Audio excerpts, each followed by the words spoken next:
leadership is less about performance and more about being present, less about how much you can carry and more about how honestly you can live, lead, and create for who you truly are. I will never focus on someone's weakness and tell them in the umbrella of an advice, in umbrella of I recommend this, that you do this while putting someone down. I think as a leader, we need to remember that we impact people's lives. We can completely change a trajectory of an individual because of what we say and the power of the words that we use. And so, not many people remember that, and not many people hold that as a responsibility. There And are moments when motherhood was viewed as almost as a limitation instead of a strength. Most of my strength comes from where I've learned to be mother, like being patient, being resilient, showing emotional intelligence, being able to adapt, intuition, and that's where a lot of my leadership skills have come from.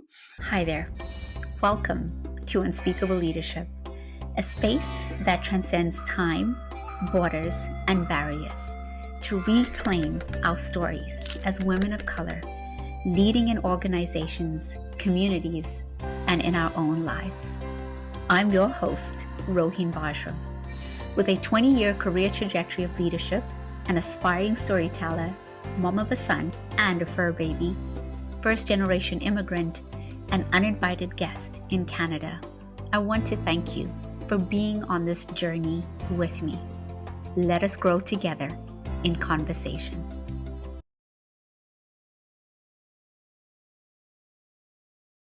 So you are now in for a special surprise, something that is brand new that I have not done as part of Unspeakable Leadership. And so I'm grateful that two individuals are going to be on the podcast in this episode with me, starting something brand new. Because there is space for multiple messages and multiple perspectives. Let me tell you a little bit about our next two guests.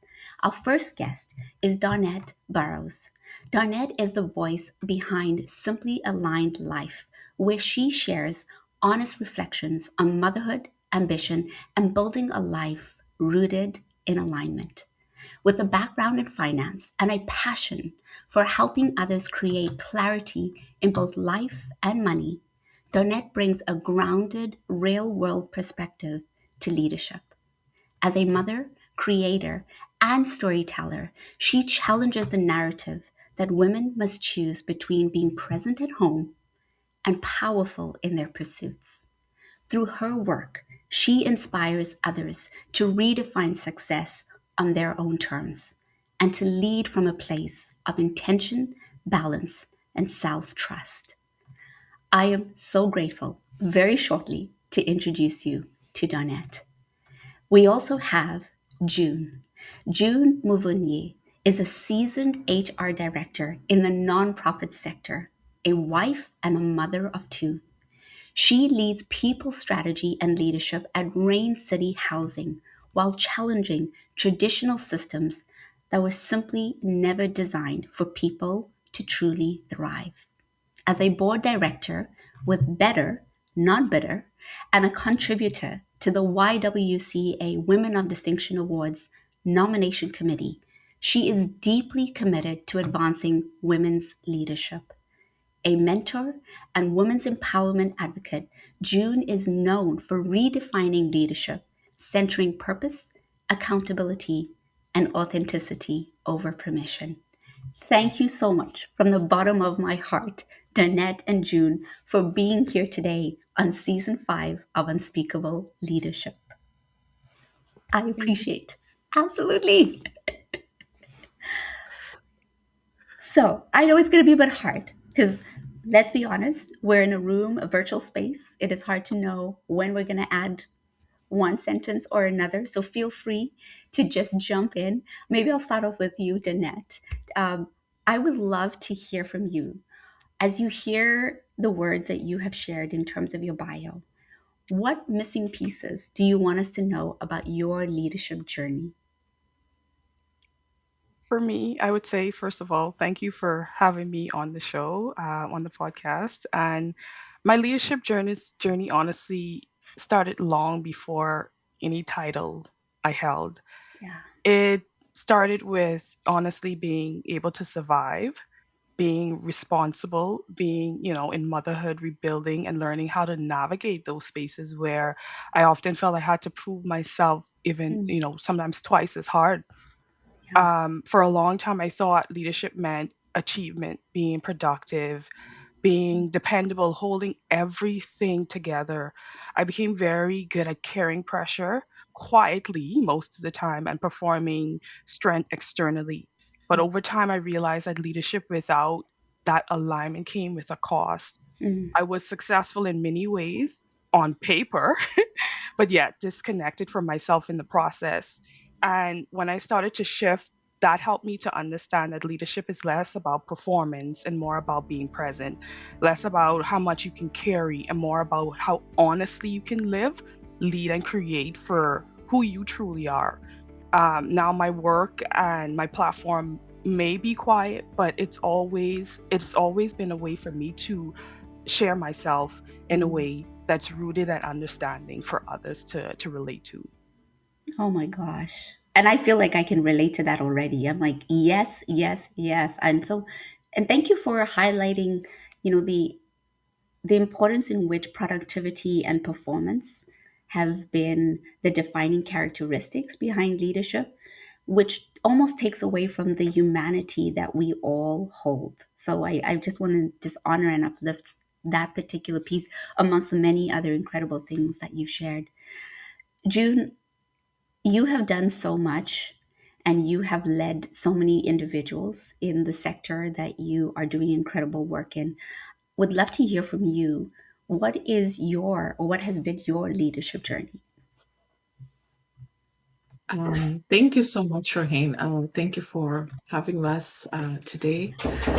Um, and it's very interesting that we're able to speak about this because a couple of years ago, these were not the conversations that women would be able to have. So thank you for this. What has been part of my leadership journey in my sector that I've worked in, and even my life, Mhm. I'm going to relate with what Donnette said. Mhm. Leadership for me started way before I became an HR director for a non for profit. I am the oldest daughter from an immigrant family. We moved here to Canada a couple of many years ago, and as an eldest daughter to all those who are oldest daughters, they know what that looks like. Mhm. You end up taking the role sometimes when you don't even know what you're doing. So I found that my leadership, it's something, having those leadership traits. There's things that I just happen to have within me. Mhm. And along the journey, I started creating what does that supposed to look like for me? Yeah. Because it's very easy to align it with what the world thinks, Mm. with what your culture thinks, with how you grew up, what that should look like. So in my leadership journey, I've really held on and being very intentional. It's very typical for HR folks to have a specific kind of attitude or an approach. And I hear many people when they hear HR, like you fire people, that's Oh, the first thing, right? what? But for me, I decided a long time ago when I started this career is that I'm not going to be the Mm. traditional HR. Mm. I'm going to be intentional. I am going to meet people where they're at, and that's why my career has been in the non-for-profit. I've been very intentional in making sure that I am supporting organizations who sometimes don't even know what they're doing, Mm. and they're trying to serve from the heart, but the leadership strategies that they need they don't have. Right. So my journey has been really meeting the organizations that I've supported for years where they're at, and helping them and coaching them in still supporting the pursuit over the calling that they have as a vision of their organization, but doing it in ways that they keep strategy at their focus, leadership at their focus, and also empowering. You hear a lot of not-for-profit sector where they're bleeding from their service that they're providing, Mm. and there's no empowerment because they're burning out and burning out. So my approach has been really being intentional in the work that I do. Mhm. So yeah. Oh, again, I'm resonating with what you've just shared, June, in terms of really seeing the organization, and for many of us, the organization could be our own businesses that we're creating as entrepreneurs. It could be the ecosystem that we're creating as a mom at home. It could be so many other versions, when I think of the theme that we're trying to explore today in terms of arena, it's that construction of who do we want to be in these spaces. And what's really resonating with me, what you just shared, June, is that when you enter these spaces, they're coming with their own historical, legacy. They're coming with their own systems, and in many ways, we are also carrying our own inherited systems and ways of being.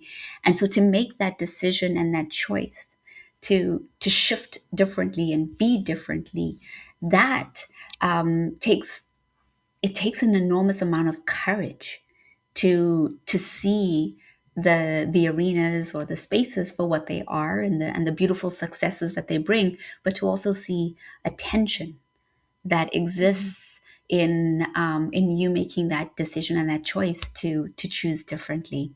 So I'm curious. Both of you have explained this beautiful trajectory that you've both been on in really staying away from what the title kind of requires of you. And in some cases, not wanting that title, as Donnette has said, you didn't need that title to demonstrate leadership, and then bridging that with this new way of leading. Could you take us through a moment where you just made that decision to say, I have to make a different choice? Maybe June, will start with you, and then Darnett, please feel free to share. I will give an example. So very early on in my career as an HR profession. So at that time, I was very entry level. I think I was an HR assistant, and in that organization that I was working with, they had hired a new director of HR. Mm, So very cutthroat type of person, straight, very blunt. So I wasn't used to yeah. that. And not only that, I don't think our ways of working were really matching at that point in time. So part of the feedback she was giving me at that time was, June, HR is not your field. You need to start looking into a structured administrative assistant role Mm, within the government. That is where you'll be able to be comfortable and you do everything at your own pace. mm, So the moment that she said that for me, it was very easy. I thought I looked at it in a way that I have two options. mhm. I have an option of hearing someone who's experienced in this field, Right. looking at me, giving me feedback, and I take it on and I accept what she's saying. Or I have the option of finding who I Mm, am as an HR person, not necessarily what she's saying that I am, and saying that I will grow within the career. mhm, So that day, I remember I left that my office at that time. I said, I'm looking for another job, and I'm definitely not going to be the same person. As a leader, even when I give feedback to people, I will empower people in my feedback that I give them. I will not focus on their mm, weaknesses. And that's where, when I say that I meet people where they're at, is I do that. yeah. I look at where they're at, whether they need to grow in a certain area, and even the feedback that I will give, it's not to emphasize their Yeah. weaknesses that you see in this, but telling them that, hey, this is the point that you need to focus on, Yeah. but you can grow from this. So from that experience for me, it opened my eyes up. I said, I will never be that kind of leader. Mm, I will never focus on someone's weakness right. and tell them in the umbrella of an advice, Mm, an umbrella of I recommend this, yeah. that you do this while putting someone Yeah. down. So it was a learning opportunity, a very hard opportunity Mhm. to listen to, but a learning opportunity. And a funny story, I think 10 years after that experience, this same lady, Uh-huh. we met it was an HR leadership breakfast for not-for-profit leaders. Yeah. So at that point in time, I was working for another organization as a director for that organization, and she was still with that organization as a director. We meet on that table, both of us leaders, and it was so humbling, not in a way that, hey, life has had a way of teaching me, Mhm. but it showed me, June, you had you trusted yourself enough and you believed in yourself enough that despite what the specific person said, Mhm. you're here sitting together at the same table. Yeah, thank you. Can I just say, and I'll say this just with the both the humility, but also with the honesty, which is I truly believe when we have those moments where somebody has, either put us down or placed us in a box, and there's a chance where the paths that we are taking cross again. um, there is a way for us to celebrate that what you did, what you chose to do at that moment, and in your case, decades ago, it didn't impact me in the way that you thought that it was. And I carved a different choice and a different path for me. And so when I hear things like that, I get excited. And I think we should be honest with saying yes to getting excited for that, because you could have made a different decision based on that feedback. And then the question would have been, where would you have been now? And that's what Mhm. I think as a leader, we need to remember, that we impact people's lives.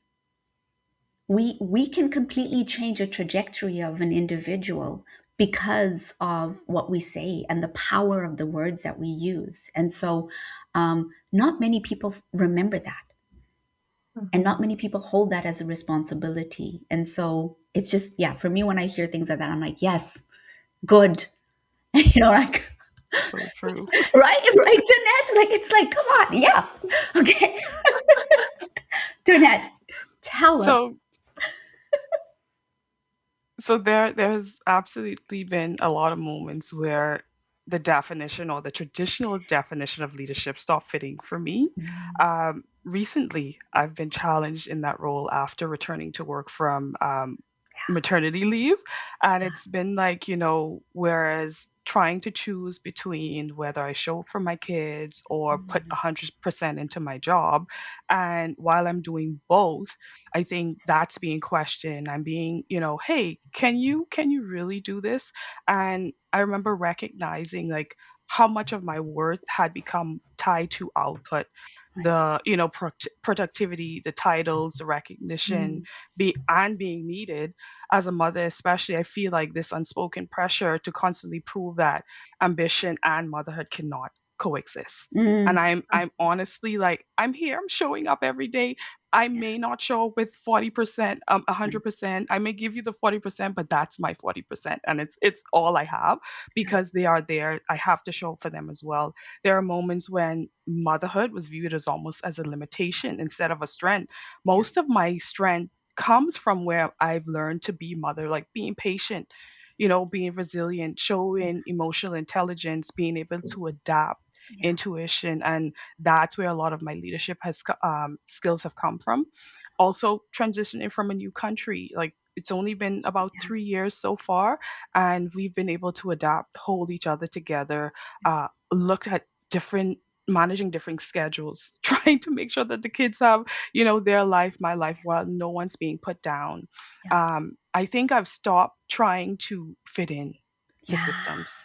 I've Oh, stopped trying to fit in because I realized that I do have ambition. Before the kids, there was ambition. I'm not yeah. going to just dwindle down into just one title of being a mother, because while it is special and I Hmm. won't take anything from that, but at the same time, I do have ambitions and I want to pursue them. So, what I've Hmm. learned to now ask myself is what kind of life and leadership actually fits with what aligns for me, asking that question constantly. And if it doesn't fit, then Right. I just adjust, learn to adapt and make Hmm. changes, say no when I can't, and being able to live with that, honestly, has Yeah, been the most Mhm. changing thing for me. yeah, If I can jump in yeah. Please. a little bit, I want to add on what Donnette just said in regards to Yeah, motherhood. I thought I was ambitious before I had kids. I thought I had a long list of this is people who know me before kids, like June is a hardworking yeah, person. I have goals. I'm going after this. But the moment that I had my girls, there's another sense of bravery that comes with yeah, that. There's another sense of like, I don't know what it is. Like my mind opened up much more than I was prior to kids. And I've actually feel like I've actually even been more productive as a mother Yeah. versus before. There's something that motherhood does to you that I'm yet still able to understand. And it's very sad that sometimes we feel that motherhood puts us in a Mm, box. That I can't do this, I can't do this.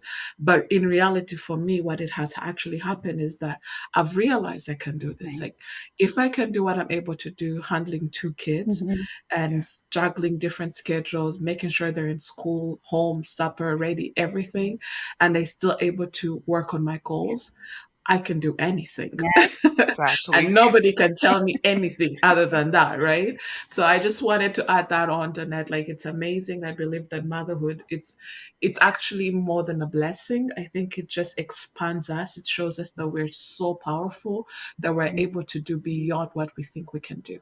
Exactly. Exactly. Oh my gosh. I just have to really just honor something that you both are tapping into, which is so important for us to name as women. And that is when we look at the evolution of our lives. We go from these beautiful young girls, and both of you have kind of shared a little bit about the younger version of you had very different ideas of life, right? And you didn't need the title, right? You just went for it because it was fun. It was something that you wanted to do. And then, we get into teenagehood, and we get hit with all the hormones, puberty. I still remember the first time that I, had my period for the first time, and how, both devastating but also exciting that was, and we go through these beautiful adaptations and these changes. And then we get into our, 20s and our 30s, and and so many things happen during that time. And not everyone is going to become a mother, and not everybody Mm. needs to become a mother, and not everybody wants to become a mother. And so that, I think, in itself is the space for both. And what I wanted really, uplift is there is something that shifts within a woman when you do become a mother. And there's a lot of research that shows that the little babies that we carry within us change the chemistry of our brain. They change the neural pathways, so biologically, but we also change socially and emotionally. And so, what I'm appreciating for both of you and what you're sharing is that perhaps the woman that you were before motherhood and the woman that you've now become after motherhood becomes a different version and a different person in realizing that I can make different decisions, I can choose differently. And Donnette, what I really appreciated you ending your response a few minutes ago was you made the decision to no longer fit in anymore. Right? That was I feel like that's sometimes a journey many of us are trying to go on, this sense of I want to belong, I want to be accepted. Yeah. And to get to a place where you're like, you know what? Eat your cake, enjoy it, have it. I don't even need that cake anymore.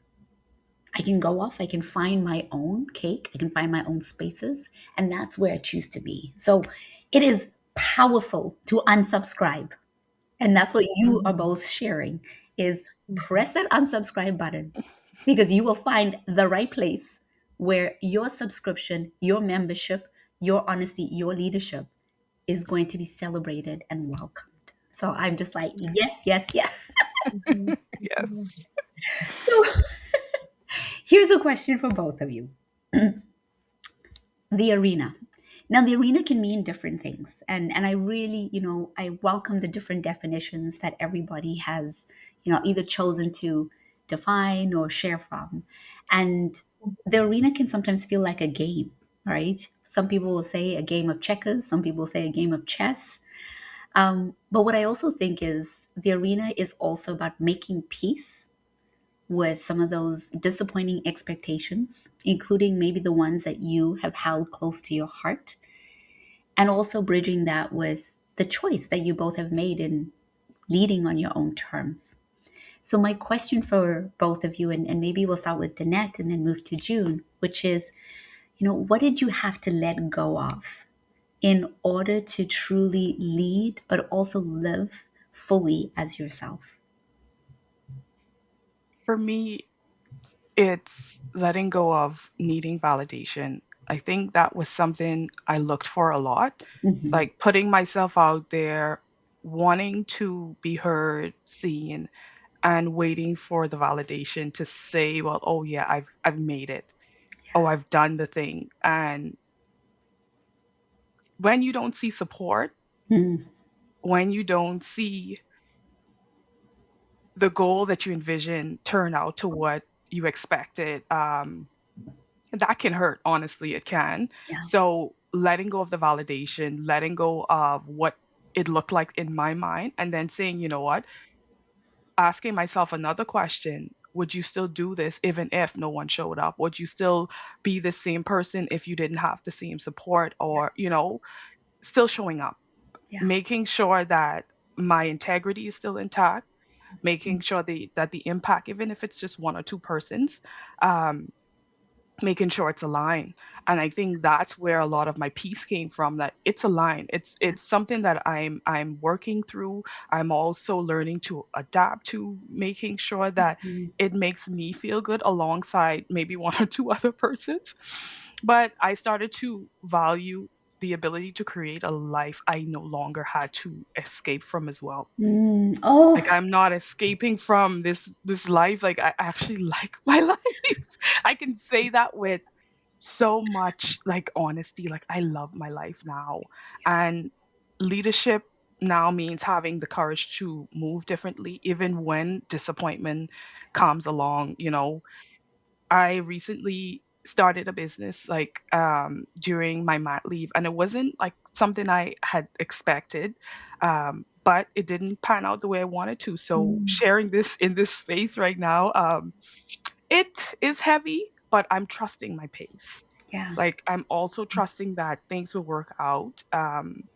Being intentional with my energy and creating spaces where also other women can see that too. Like, hey, sometimes the dreams that you have may not turn out the way you want them to, but I want them to have that permission also, like I said, to feel mm, and to do the same. Like, just keep going. You'll find it. You'll find it. yeah, I also learned to rest, having those boundaries, not resting after, but resting before, because without that energy, I can't do anything. You yeah, know, mhm, we want to rest after we've drawn ourselves out, yeah, and that's not where I want to be anymore. mhm, So being present, like I said, and being able to say, you know what, this is the life I chose, yeah. and I'm actually happy in this space. Oh, thank you. Thank you for your honesty. Yeah. June, what about for you? What have you had to let go? I have had to let go of people's thoughts about me or what I think they think about me. Um, I think for me, how I grew up and some of the things that I used to hold so important was people's validation and approval. Mm, And you find that you're looking for it in many different ways in the work that you're doing. Your kids, sometimes you'll, hey, you love mama, all Mhm. those little things. Do you like my cooking? Which, yes, sometimes it's good to hear that, oh, but it's good when it comes from them without you having to yeah, prompt. And so for me, one of the things that I've had to really learn is it's okay. yeah. I don't need people's approval. Mm-hmm. I think part of being authentic and being true to who I am is I know myself. I know what's important to me. I know what's not important to me, Mm-hmm. and I know that seasons comes and goes, right? Yeah. So today, I mean, I might be in a very different space that I'm in versus a year from down from here, right? And the people that are in my circle today might be very different from the ones that I have in my circle a year from down from here, and that's okay too. Yeah. So just letting go of that has helped me a lot in my leadership journey, especially the kind of work that I do. You cannot hold things very closely. Mm, The work that I do is very important that you let go of things. I have to deal with crisis, with a lot of stressful yeah. situations day in and day out, Yeah. and I cannot hold that mental load every day. Yeah. So letting go is it's so freeing Mhm. once you're able to get there, Yeah. and it's so hard to get there, but it's also such freedom when you're able to do it. So just being able to be at peace or with how things are, things turn out. And I am a woman of faith, so at the end of the day, for me, I believe everything that Mhm. is happening for a Yeah. reason. So I'll give a funny story. A couple of days ago, Mhm. I took my kids to daycare and I forgot their lunches at home. And it would be like a 30-minute drive back and Oh. another 30 minutes. So in that time, I had a choice. I was like, I'll be very pissed off. I have a meeting I at know. 10. My life is just so inconvenient. It's such an inconvenience. But I looked at it in a way, I'm like, well, you don't know. Probably something was supposed to happen that is not going to be Yeah. happening now that you need Yeah. to be doing this. Or I don't know, something is working. And at the end of the day, I need to trust that that's the season. So I came back home, I told my meeting, hey, I can make it for 10 o'clock. I'll see you at 11. And that's it. Yeah. So being at peace with that has been so much, has given me so much freedom and so much rest. Yeah. And yeah, I would say letting go of people's approval. Oh, yeah. Yeah. Like I want to just take a moment for to take in what you both have shared with so much vulnerability, and you've shared so much in such a short window of time, and we're slowly coming to a close, which is, I have to say, it's the hardest part of holding a podcast in the way that I am trying to create, because we are sometimes constrained by time, and I feel like the conversation that we're having could take hours and should take hours, and yet we don't always have that luxury of time. Hi there. I just had to pop in to let you know something. I have a gift for you. Leadership can sometimes feel lonely and complex. So check out the resource page on my website and download your free leadership journal or strategic planning guide. I always welcome feedback, so let me know how they support you. Enjoy. But here's two things that I wanted to really um, kind of just extend in what you both have just shared with so much vulnerability, is to get to a place of loving yourself. I think of Donnette when you said, like, I love my life. Like, how Hmm. many of us, those who are listening, those who are watching, can say that not only with confidence, but say that with so much like like enthusiasm. Like, I love my life, and by extension of that, I love myself. And to look at ourselves in the mirror and to just love every part of us, even the Hmm. pumples, even the even the parts of us that were like, oh, okay, like that. I think is so powerful, and to me, that's a success metric for each and every one of us to extend and to grow towards, because there's been so much conditioning over time that have told us otherwise. The second thing that I heard, which is so powerful, is June, getting more and more comfortable with detaching yourself, right? And letting go, and just, the next thing that comes through and you realize, I can't keep this in. I don't have any more space for this to take up the space. So I just have to, like, release it and let it go. And how many times that requires not only comfort with doing that, but also to practice it. Because the more times we practice letting go, the easier it gets. Not full ease, but somewhat ease. And so I Hmm. just want to say thank you both for giving those who I really believe are listening and watching some frameworks to play around with. Because part of us thinking about she built her own arena, it's not something that's going to happen externally. So nobody's going to come to us and tap us on the shoulder, or see the potential, and nobody's going to say, hey, here's something I think you would like to have. And in fact, June, you said that there are people who might come into our lives and take that moment to strip us down, and then we've got to decide, how do we rebuild ourselves? And so Hmm. sometimes building the arena requires that inner work. And you both have shared your own journey in doing that as well. I want to share a quick funny story before we come to a close, which I think is so in line with what both of you have shared in terms of motherhood. So picture this. I'm taking my son to soccer practice, and we it ended up shifting in terms of the location, and I thought I had the right location. I find out when I get to the original location I'm not at the right place. And June, I think of like doing things in between meetings. This is exactly where I was. So I was going to go drop him off, rush back, and I was supposed to take a meeting that I had committed to. And so I get to the wrong location, realize I need to now travel another 20 minutes to take him to the right location. And as I'm coming out of the parking lot, there's also another dad who's probably done the same. And he's irate, and he's like honking at people because this parking lot is full. And it's my turn to go. And so I kind of maneuver my car, and he cuts off in front of me. And in that split second, I'm angry, he's angry, and I scream out. Can't believe I'm about to say this. I scream out, "Go suck a you know what." And he's like pulling all the signs and giving me the finger. And my son, in like a split second of silence, says, "Mom, that doesn't even make sense. Why would you say that?" And I realize, oh my gosh, I've just gone and said something terrible that I don't want my son to ever hear me say. Mhm. Anyway, I drop him off. He's still trying to understand. I'm like, "My sweetie, I'll explain to you later." And I feel bad because I just need to get to this meeting. And I feel bad that I've Mhm. just said this horrible thing. Yeah.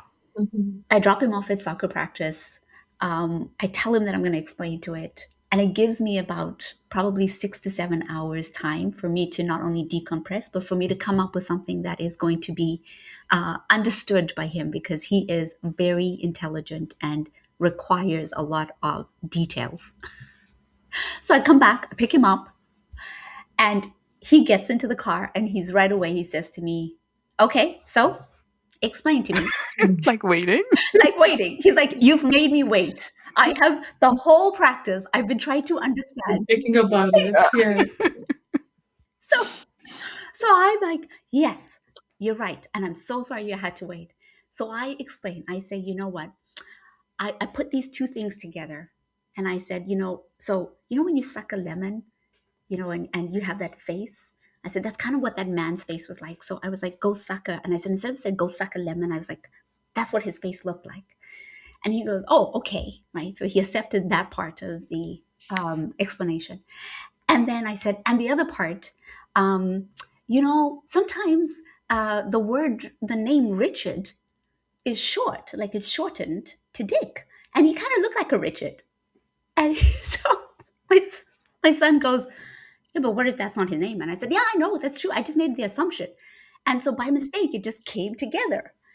And Mhm. so my son then says to me, "Okay."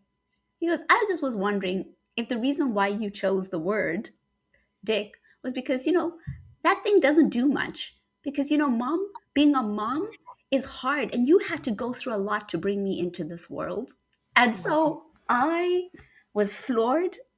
I was so proud of him, but I was also mortified Yeah. that that is the kind of mother that I sometimes can be. And I appreciate that version of me, Yeah. because Mhm. I promise, hopefully 2 or 3 years from now, when he hears that statement on the playground, he's going to come to me and say, "Mom, you lied to me." And I am going to say, "I absolutely It did." did. Good. Yeah. So I want to say thank you both for Yeah. showing the breadth of all of us, in that we can not only, lead a board meeting, but we can Yeah. also be in that car saying the most egregious thing to our children and helping them understand how life is. Mhm. This has been such an honor to spend this time with both of you. And As we come to a close, my question for both of you is, we have a range of listeners, some that are well into their leadership journey and some who are starting.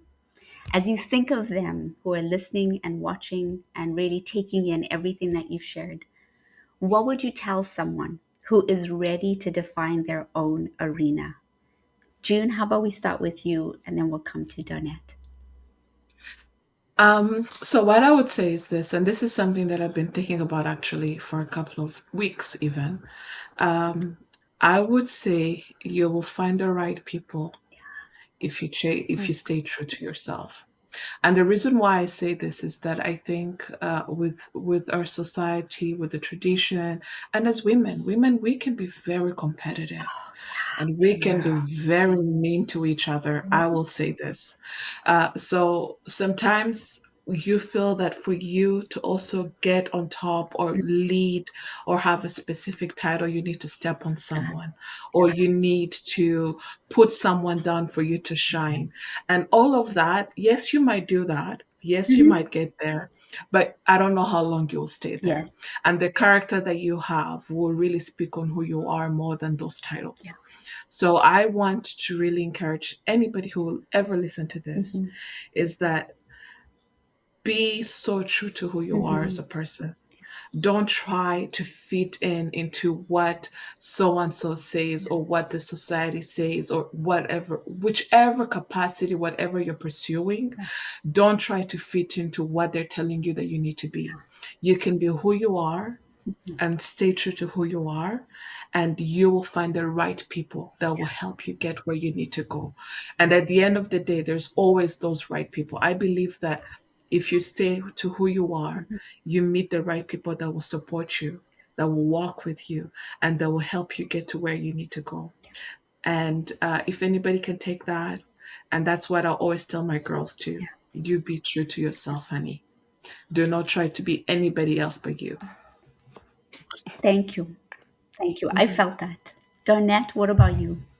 I love what Joan said. Staying true to yourself is something I've had to learn. Yeah. Not trying to morph into spaces and lose my identity as well. So I would say to them this, like, you don't have to earn the right to take up space. Like, we ask for permission a lot, like, oh, can I, can I, can I? And leadership doesn't have to look loud. It doesn't have to be polished. It may not be in the boardroom. I remember when I told you my story, like, it's not there yet, but I'm still showing up. I'm still showing up. It doesn't have to be, traditional to be powerful. You can also have so much strength in building a life that reflects your values instead of constantly chasing someone else's definition of success. And most importantly, like I said, stay true to who you are. So many of us spend years waiting for, like I said, permission, clarity, validation to find the perfect timing.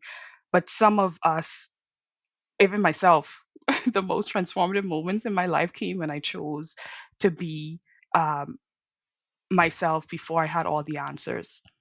Your Mhm. arena may not exist yet, but you have to build it with the right people, with the right timing, and that doesn't make your vision any less valid. June and Donnette, I just want to say thank you.